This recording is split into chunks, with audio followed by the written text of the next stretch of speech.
Bienvenidos al programa Perfiles en Acción.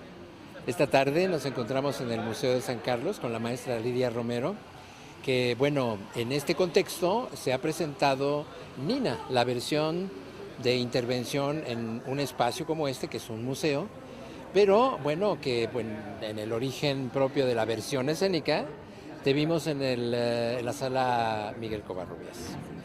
Así que en esta búsqueda yo diría, Lidia, que tiene que ver con la estética, esta manera de no perder esa esencia de lo que implica la danza y sobre todo la danza con experiencia, y que te lleva a una estética que yo siempre me he sentido fascinado, porque la mujer no está ahí nada más pintada porque es bonita, sino porque tiene ese poder tan fuerte que nos simbra con esa delicadeza. ¿De dónde proviene Nina, para empezar? Yo creo que es algo que está como muy en mi esencia, ¿no? Y en mi historia familiar.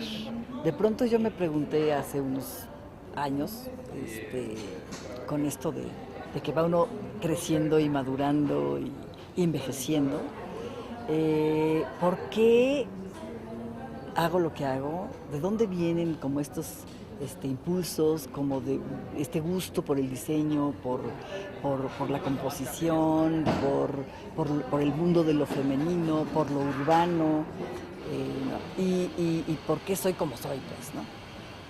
Y entonces el panteón familiar es importantísimo para responder esas preguntas ontológicas, ¿no?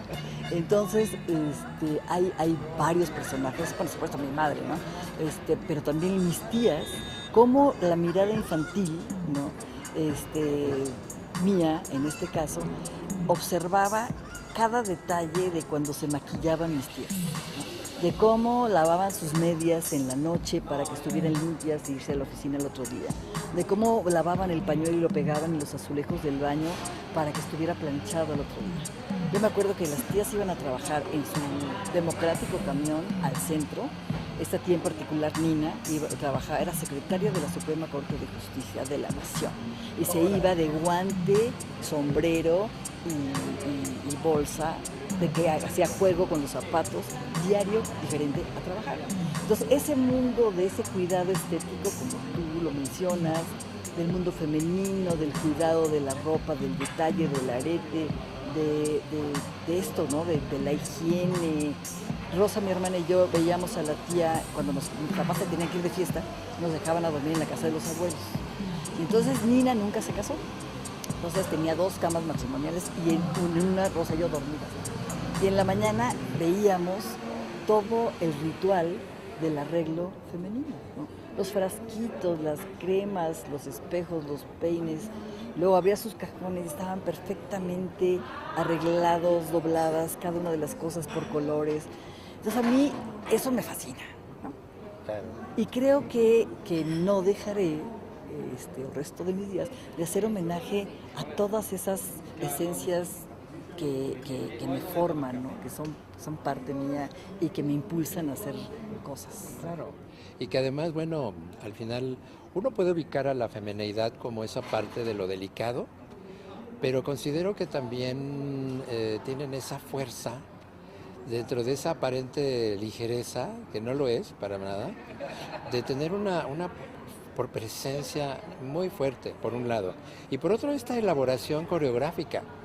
Pues si bien las artes escénicas hacia el principio parten del ritual, ¿no? De una manera de ofrendarse en un orden, en este caso la ritualidad de la mujer crea, me parece, para ti la posibilidad de la danza. ¿O cómo pasas de esto a la danza? Por supuesto. 2 cosas muy importantes. Esta cuestión de lo delicado, pero no es solamente frágil y dulce y tierno, sino tiene esa contraparte de las guerreras, ¿no? Nos consideramos unas guerreras.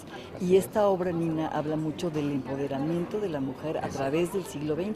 Nina nació en 22 y murió en 99. Entonces ella atraviesa el siglo XX, nació en provincia, en Acámbaro, Guanajuato, se viene en la familia cuando eran chicos todos, y entonces cómo se va abriendo paso y cómo se desenvuelve y cómo se diseña, digamos, la identidad de este personaje en un medio laboral de puros hombres, en un medio machista, que tenía socialmente, laboralmente.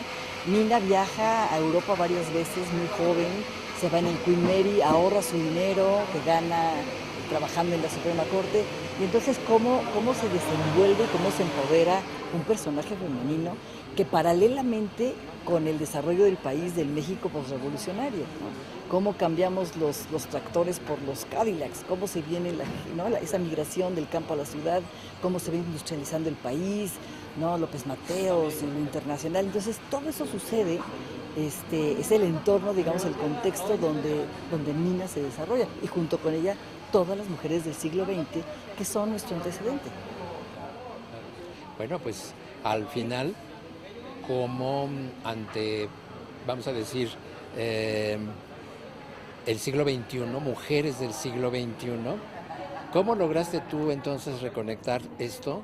Y sobre todo con las intérpretes, que además, bueno, no son intérpretes, digamos, que tengan poca experiencia, sino que, bueno, tú sabes escoger a tus intérpretes. ¿Cómo trasladaste eso ya a la hora de decir, vamos a hacer esto y llegar pues a esa esencia a través de tus intérpretes? Fíjate que yo pensé que iba a ser más fácil porque, bueno, tengo muchísima información de primera mano, de mis observaciones de niña, de chica. Revisamos por fotos, por supuesto, postales que mandaba de sus viajes, los guantes, los objetos, ¿no? Toda esa parte como de la ritualidad. Y yo pensé que tenía yo tanta información y es un personaje tan cercano, ¿no? De la familia, del panteón familiar, que iba a ser un poco más sencillo. Pero justamente trasladar esa esencia sin, digamos, como de una manera abstracta, hacer el trabajo como de la abstracción de eso, para alejarlo de la literalidad, ¿no? Y de lo obvio, no fue tan sencillo, ¿no? Por ejemplo, hay un solo que yo hago que es precisamente cómo yo observaba a Nina en su coqueta, que era su tocador, ¿no? Y entonces, cómo esencialmente son las manos, ¿no? La gestualidad de las manos con delicadeza, haciendo referencia a frascos, a ungüentos, a perfumes, a no sé qué, ¿no? Entonces, bueno, y por supuesto que las intérpretes son una parte fundamental de la obra. No puede ser cualquier gente, ¿no? Por un lado nos conocemos bastante bien, que son Rocío Flores, Mirna de la Garza, Magdalena Welch, Luisa González y Cintia René Portes. Todas hemos trabajado juntas en varios proyectos, con Rocío por supuesto mucho más tiempo atrás, con Mirna también, con Martel es más reciente, pero tenemos una historia en común, contigo también, que es la licenciatura, y ahí nos empezamos a conocer. Y bueno, y cada una de ellas de algún modo es una etapa de la vida de Nina, ¿no? Hay dos intérpretes que son mucho más jóvenes que nosotros, ¿no? En realidad somos tres generaciones, la mía, que soy yo, y después otra generación que sigue, y una generación más joven.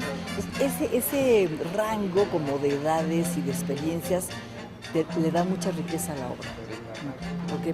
Porque cada intérprete tiene su propia lectura, ¿no? Aunque tenemos una lectura en común de la moda, de los objetos, de los guantes, de cómo se pone el guante, etcétera, de lo que implica, ¿no? Traer guantes, que ya no son un artículo que se use comúnmente, ¿no? Claro. Fíjate, y ya casi ya vamos a cerrar, pero no puedo dejarte de preguntar, ante el panorama que estamos viviendo en estos momentos ya de transición hacia lo que esperamos sea un cambio. La cuarta La cuarta o la quinta o la que realmente tengamos que hacer. Y que vamos a hacer todos. Exacto, la danza, ante temáticas como esta, ¿por qué va a ser indispensable? ¿Por qué para ti piensas que la danza es como esa contribución desde el arte? ¿Y cómo la verías tú? ¿No? Porque digo, podemos ver una obra así y decimos, padre, nos conectamos con un origen, una época, ¿y qué vemos hacia adelante? ¿Qué ve hacia adelante Lidia Romero? Yo creo que el aspecto de la memoria y de la historia, tanto del país como de la ciudad, como de la sociedad y de manera personal es fundamental. O sea, tú no puedes pensar en el futuro si no tienes esta mirada hacia atrás en la historia, eso que se llama espesura histórica, ¿no? Que me gusta muchísimo. ¿Cómo puedes estar plenamente en el presente y tomar las decisiones adecuadas si no tienes esa mirada hacia atrás, hacia tu historia y hacia adelante, ¿no? Entonces yo creo que no es cuestión de modas, sino es una cuestión de ser congruente y consecuente con tu vida, con tu mirada, con lo que has hecho hasta ahora, con una claridad de cómo contribuye el arte en la transformación de la sociedad. Creo que los lenguajes abstractos capturan las esencias, y eso es lo importante, ¿no? Que nosotros no hablamos de cosas obvias, ni son panfletos políticos, sino son discursos muy elaborados que tienen un fundamento en la tradición, en la historia, en lo contemporáneo, en lo de vanguardia, ¿no? Creo que no tiene tiempo. Que hablemos de la mujer del siglo XX no es que sea una obra pasada de moda, ¿no? Sino que habla de un pasado inmediato, pero además un sustrato que te conforma, que te da la plataforma para el empoderamiento de la mujer del siglo XXI, ¿no?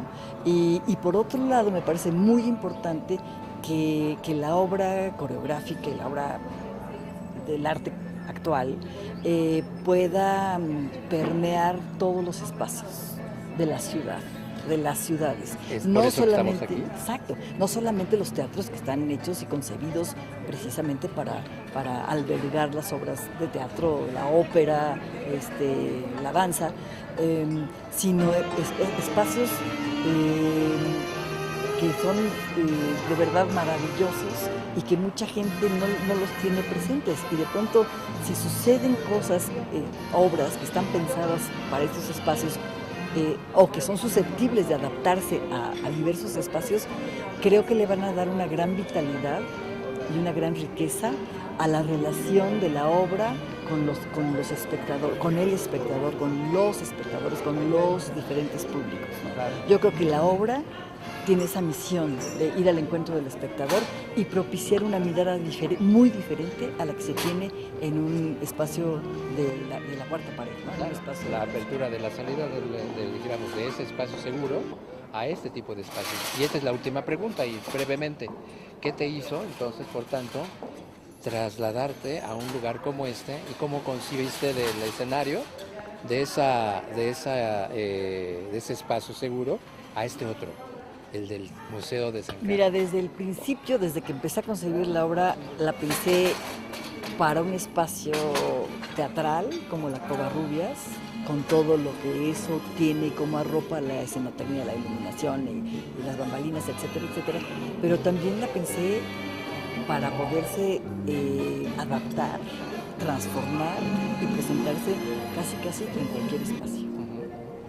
Pero en particular, ¿por qué te interesó? En particular fue una muy agradable sorpresa, porque lo conocíamos, pero cuando lo venimos a visitar por primera vez para la obra, nos hicieron un recorrido, bueno, desde que entras al patio oval y la escalera de Tolsá, y arquitectónicamente es sorprendente, y nos empezamos a imaginar cada una de las escenas en las diferentes salas.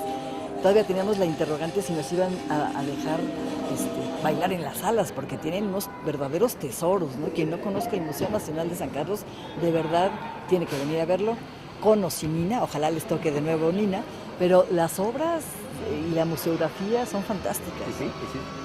Sí hubo esa oportunidad. Y sí hubo esa oportunidad, gracias a la maestra Carmen Gaitán, que es la directora del museo, que es una mujer inteligente, abierta, entusiasta y que nos permitió dialogar, porque creo que lo que pasa de maravilloso en este espacio en particular es cómo la obra dialoga con el diseño arquitectónico y con esas maravillosas piezas de pintura y de escultura de diferentes siglos, ¿no? Entonces el espectador se encuentra con el arte vivo, que es la danza, el cuerpo en movimiento, dialogando con estas formas y estas manos y estos brazos y esas composiciones, claroscuros, vírgenes, ángeles, hay esto de Yocanan, la cabeza de Yocanan.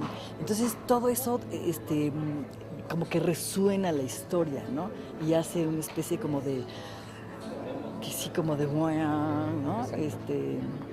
Exacto, es una resonancia, pues, de la historia, de lo pictórico, de esas miradas de los artistas de otras épocas que se encuentran con una obra actual.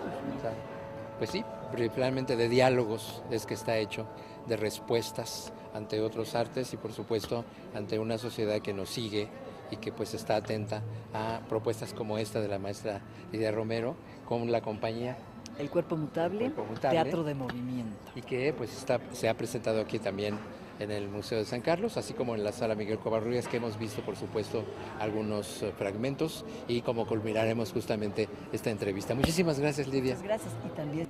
Y muchísimas gracias a ustedes. Nos vemos hasta la próxima.